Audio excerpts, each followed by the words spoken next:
Good morning everyone. एक बार फिर से आप सबका स्वागत है हमारे चैनल बाई इंजीनियर्स के अंदर। आज हम चैप्टर 3 पढ़ेंगे ज्योग्राफी क्लास 6 का, जिसका नाम है मोशन ऑफ द अर्थ। अब इसके अंदर हम मोशन ऑफ द अर्थ के बारे में हमने कल वाले चैप्टर के अंदर भी थोड़ा बहुत पढ़ा था। इन कल वाली वीडियो के अंदर कुछ इश्यू आ रहा था, इसलिए हम उस चीज को दोबारा भी देखेंगे। और कल थोड़ा सा बेसिक जाना था, आज उसको डिटेल से जानेंगे, क्योंकि आपका dedicated chapter he motion of the earth पे है। अब हम समझते हैं कि होता क्या है, ऑर्बिटल प्लेन, एक्सिस, ये सब क्या फर्क होगा। समझो कि ये अपनी अर्थ है, ये अर्थ है। ये सबको पता है कि अर्थ अपनी एक्सिस पे टिल्ड है। एक्सिस किसको बोलते हैं? एक लाइन जिसके चारों तरफ अर्थ रोटेट होता है। रोटेशन और रिवोल्यूशन के अंदर अर्थ आप मतलब इन दोनों में डिफरेंस आप सबको पता होगा।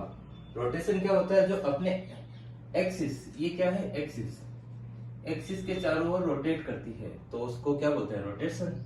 और रिवोल्यूशन क्या होता है? जब वो सन के चारों तरफ रोटेट करती है तो उसको बोलते हैं रिवोल्यूशन। रोटेशन और रिवोल्यूशन के अंदर आपको डिफरेंस पता चल गया होगा।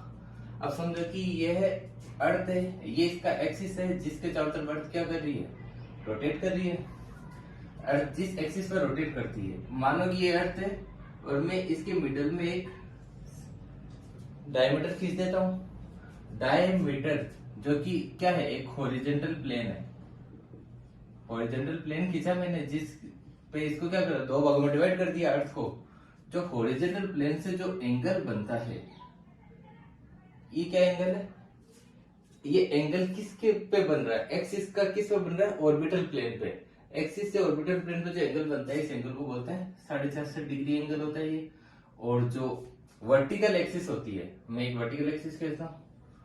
वर्टिकल एक्सिस से जो एंगल होता है उसको क्या बोलते हैं? 23.5 डिग्री एंगल होता है। वर्टिकली टिल्ड कितनी है? 23.5 डिग्री एंगल पे, और ऑर्बिटल प्लेन से कितना एंगल बना रही है? 64 डिग्री एंगल। तो ये आपको समझ में आ गया कि अर्थ है ना, वो अपनी एक्सिस, जो अर्थ की जो एक्सिस है वो क्या है? टिल्ड है टुवर्ड्स किसकी तरफ? ऑर्बिटल प्लेन की तरफ। कितना एंगल? 450 डिग्री। ये आपको समझ में आ गया। इसके बाद या समझो कि सर्किल ऑफ इल्यूमिनेशन क्या होता है। Circle of illumination, circle of illumination क्या होगा कि समझो कि ये अपना अर्थ है, ये इधर मानो कि सन है, ये अपना सन है। सन से क्या होगा कि अर्थ की एक पार्ट पे तो दिन होगा। समझो कि ये इमेजिनरी लाइन है जिसके इधर तो दिन है, सूरज की रोशनी पड़ रही है, और इधर वाले पार्ट में क्या हो रहा है? सूरज की रोशनी नहीं पड़ रही।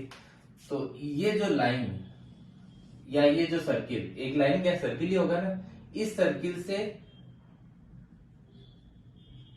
एक सर्किल है जिसके एक तरफ तो दिन है और एक तरफ रात है। जो सर्किल बन रहा है, जो डिवाइड करता है दिन और रात को, इसी को ही हम क्या बोलते हैं? Circle of illumination. आ गया समझ में? सर्किल ऑफ इल्यूमिनेशन है। अब इसके बाद अपन रोटेशन के बारे में समझ में आ गया तुम्हें कि रोटेशन एक्सिस जो होती है वो टिल्ड होती है। टिल्ड एक्सिस पर रोटेशन करता है अर्थ, जो कि 64 डिग्री होती है ऑर्बिटल प्लेन के। ये हम पढ़ चुके हैं।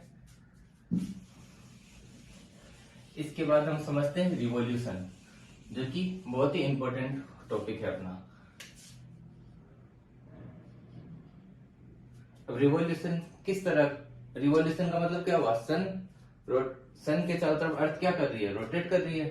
जो अर्थ है वो रोटेट करती है, तो वो जो मेनर है वो समझ में आ रहा है कि ये इलिप्टिकल ऑर्बिट टाइप है। मतलब ये सर्कुलर नहीं घूमती, ये थोड़ा इलिप्टिकल समझते हो?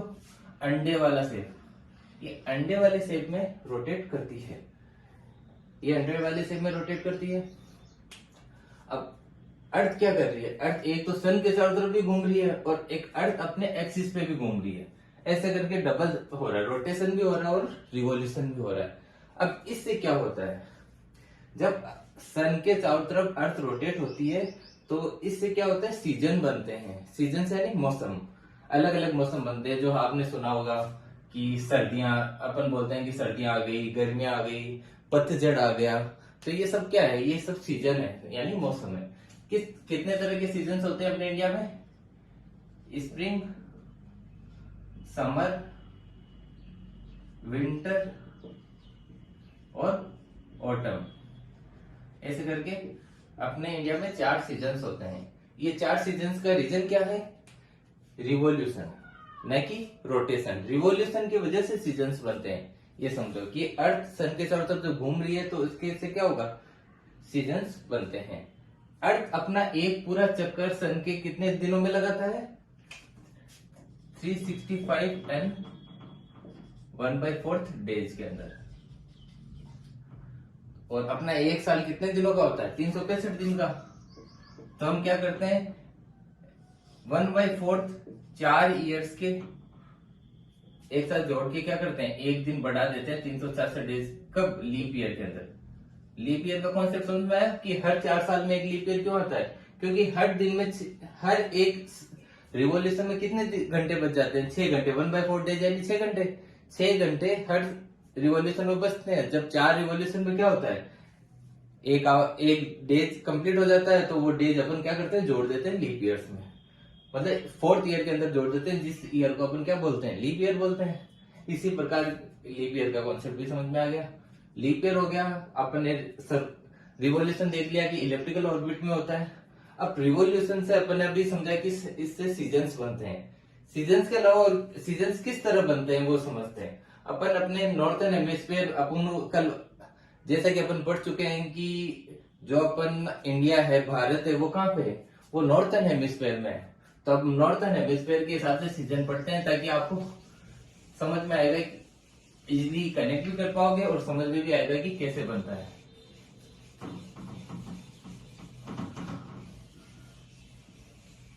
ये डायग्राम मैंने कल भी बनाया था, लेकिन कल अपन इतना ज्यादा डिस्कशन नहीं कर पाए थे इसके बारे में, क्योंकि कल वीडियो में भी इशू आ रहा था, वीडियो बार बार रुक रहा था। तो हम इसको एक बार फिर से देख लेते हैं। ये है अपने पास रिवॉल्यूशन का स्ट्रक्चर। होता क्या है समझो कि अपने अभी क्या चल रहा है? मई जून के अंदर क्या रहता है? अपने इंडिया में गर्मी पड़ती है। गर्मी क्यों पड़ती है? क्योंकि मई जून के वक्त क्या होता है कि जो सनरेज है वो नॉर्थन हेमिस्फीयर, ये क्या है? ट्रॉपिक ऑफ कैंसर, ये इक्वेटर और ट्रॉपिक ऑफ कैप्रिकॉर्न। जो सनलाइट होती है वो ट्रॉपिक ऑफ कैंसर पे डायरेक्ट गिरती है। डायरेक्ट गिरने की वजह से क्या होगा? लिखा हुआ ना, सन रेज वर्टिकल एट कहाँ? 23 हाफ एंड नॉर्थ में डायरेक्ट गिरती है। ये अपने ट्रॉपिक ऑफ कैंसर की लाइन है, ये भी अपन को पता है। जिससे क्या होता है कि यहाँ पे समर यानी गर्मियां पड़ती है, इसलिए हम इसको क्या बोलते हैं? समर सोलिस्टिक। सबसे ज्यादा किस दिन होता है? 21 जून। अपन बोलते भी है ना कि 21 जून को सबसे बड़ा दिन होता है। वो क्यों होता है? क्योंकि 21 जून के टाइम इंडिया पे सबसे मतलब एकदम डायरेक्ट सनरेज पड़ती है, इसलिए हम क्या बोलते हैं? 21 जून सबसे बड़ा दिन होता है। और इसी वक्त क्या होगा? जब सनरेज इधर पड़ती है तो अपन नोटिस करते हैं कि जो नॉर्थ पोल है, नॉर्थ पोल पे कंटिन्यूस सनलाइट्स पड़ती रहती है। इसलिए क्या होता है कि इस टाइम जो नॉर्थ पोल है, नॉर्थ पोल पर 6 मंथ का है ना डे लाइट बन जाता है।